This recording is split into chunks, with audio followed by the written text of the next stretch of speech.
Hey y'all, I'm back. I'm looking greasy, excuse me.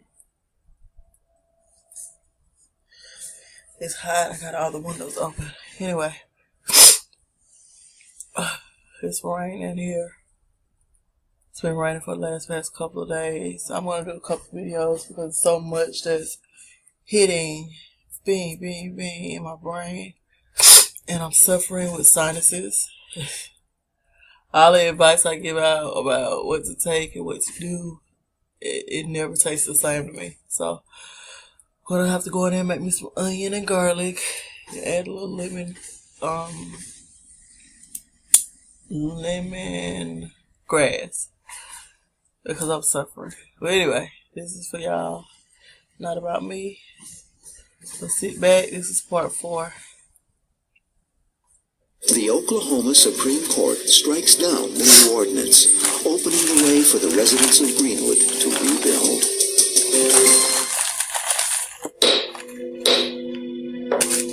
A week after the riot, a state grand jury is impaneled to investigate and charge those responsible for the atrocities. The upshot of that is that the grand jury issued a sharply worded report that essentially said black people brought this on themselves. That was the bottom line. Hold on. Given the era, the historical era, that is not The new ordinance, opening the way for the residents of Greenwood. We always bring it on ourselves, right? It's the mindset. A week after the riot, a state grand jury is impaneled to investigate and charge those responsible for the atrocities. The upshot of that is that the grand jury issued a sharply worded report that essentially said black people brought this on themselves. That was the bottom line. Given the era, the historical era, that is not a shocking or surprising result. Although the grand jury files charges against various people, none of the cases is tried. Despite all of the killing, burning, and looting that transpired during the riot, no white person will ever be sent to prison. And the incident, the alleged rape that precipitated the riot? Dick Rowland's elevator encounter with Sarah Page would also never go to trial. Sarah Page wouldn't testify against Dick Rowland, so Dick Rowland was exonerated from any charges of attempted rape or anything else that might have happened in the Drexel building. And not surprisingly, Dick Rowland left town. And as it turns out, Dick Rowland was safe. But the community was destroyed. Bolstered by the grand jury report laying the blame on African Americans, white Tulsa goes on as if nothing has happened. The African Americans of Tulsa are again segregated in Greenwood, left to rebuild on their own with no city assistance. All the time when the city is trying to steal their land, black Tulsans are busy. They're building their homes out of packing crates. They're building their homes out of any sort of lumber that they can get. But the rebuilding has to do with that spirit, the willing to succeed, the willing to reinvest. And it happened and became bigger and better than ever. The story of Greenwood is not that there was a riot. The story of Greenwood is that there was resilient after the riot. One of the great miracles is the rebuilding of Mount Zion Baptist Church, which had opened only 3 months before it was destroyed in the riot. All that is left is a $50,000 mortgage. It was very difficult to rebuild, but somehow they made a determination that the first obligation would be to pay off the old mortgage that they owed on the church. It took a few decades, but ultimately they rebuilt the church and they paid off the mortgage.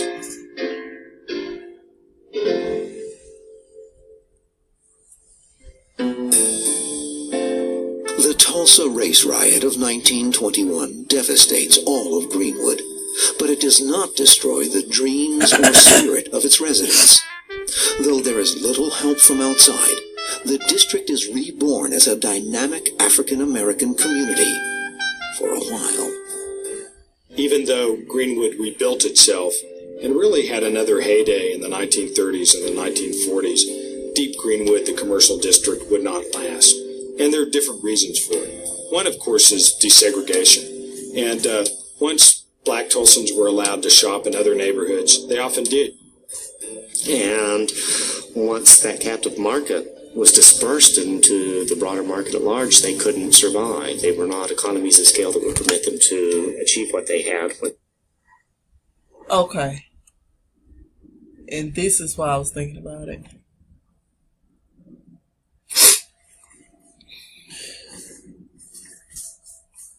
Oh, sorry. I thought I was putting on camera. Okay, drop.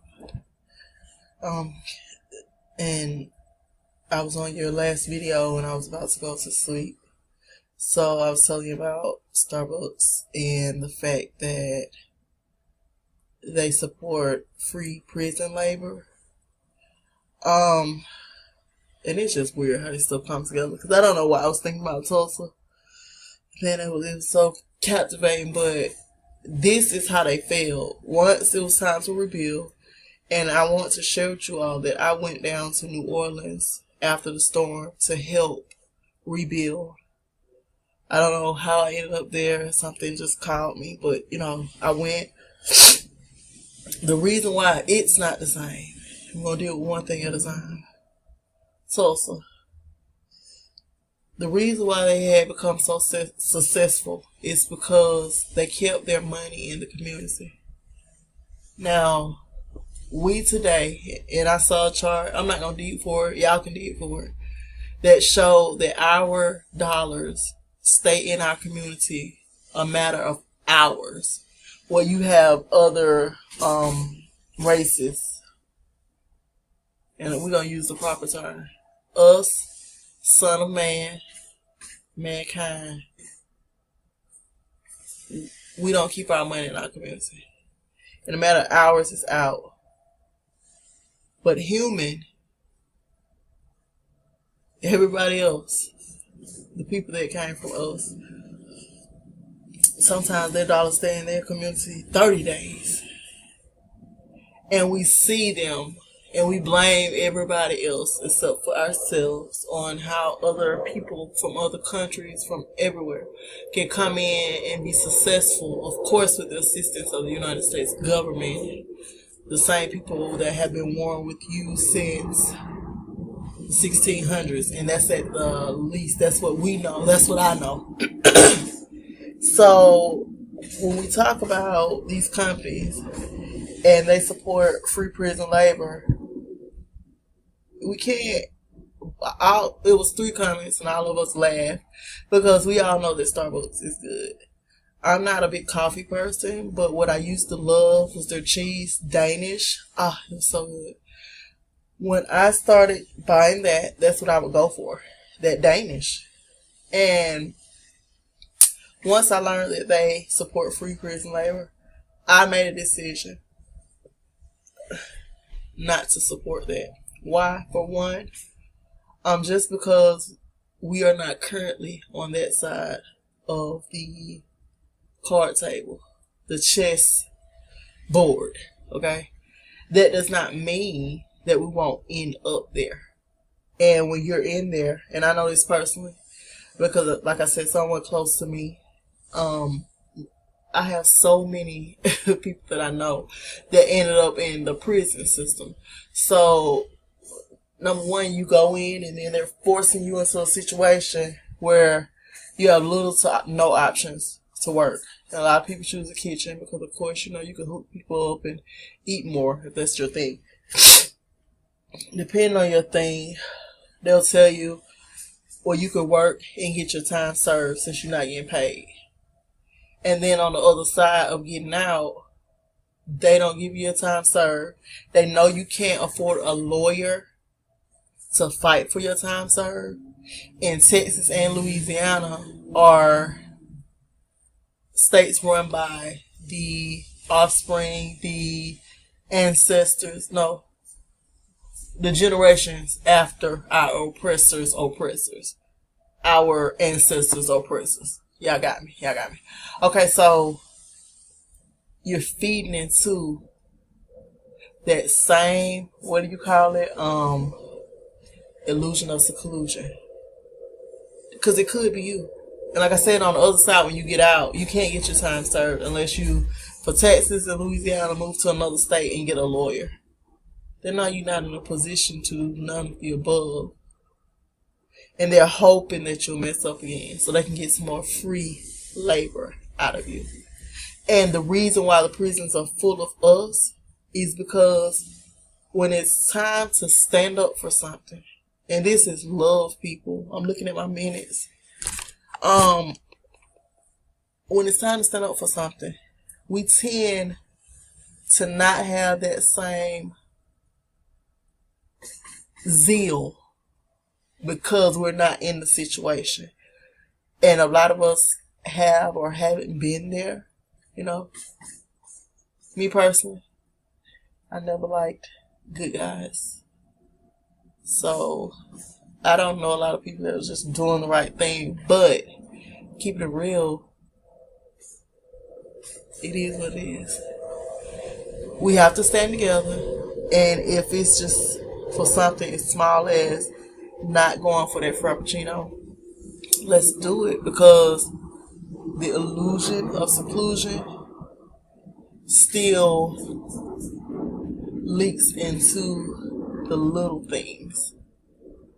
I mean, because if we look up Starbucks numbers, let's see how much they make a year off of you.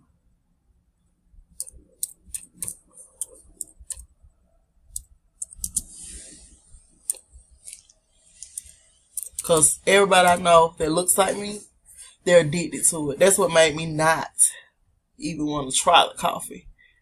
That's crazy. You feel me? Okay, so even with the little things, we have to stick together.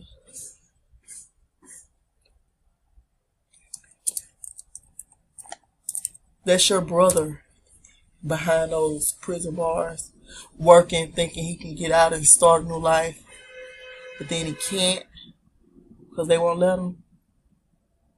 And then they'll tell him one thing at the end, but when you get out, they tell you another thing, right? Right. It's a big business. And now they're deciding. Let me tell y'all how they let these people do these things, and then they'll bankrupt them. These are real goons. You want to know what a goon is? It's these people. Okay, so private prisons went to be a big business when the Clintons were in office. These are the biggest criminals ever, right? So Bill Clinton, he the close thing to Black. No. Maybe Black not talking about us, but he's nothing close to Cherokee. Let's get this clear. They started the prison industrial complex and made billions. Now they're privatizing all the private prisons. They're going to be, I think, federalized, taken over by the feds or the state, either or. But they let them make all them billions, and now it's time to sell. This is how you know the money is going down. Y'all, I'm very talented. I don't know if it's because I'm sick. I get kind of cocky sometimes because for one, I can't explain this stuff to people the way I'm supposed to, when I'm supposed to. But when I start talking about it, I know it. And this is stuff I learned last year. Now, let's look at the numbers.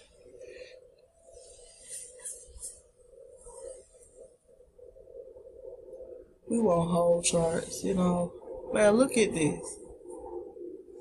Oh, it's plunging. It's 2013. It's old. They added something to the mix in 2013 to get these stocks back up. Y'all better pay attention. I know it's tasty, but I'm going to show you, brother. This is all in love. I like it when y'all show me. I'm going to show y'all. Don't drink these people's coffee. Keep our dogs in our neighborhoods and try to find black coffee shops. Make the effort. I made the effort to find you and you and you and you by not giving up. Make the effort to be your brother's keeper.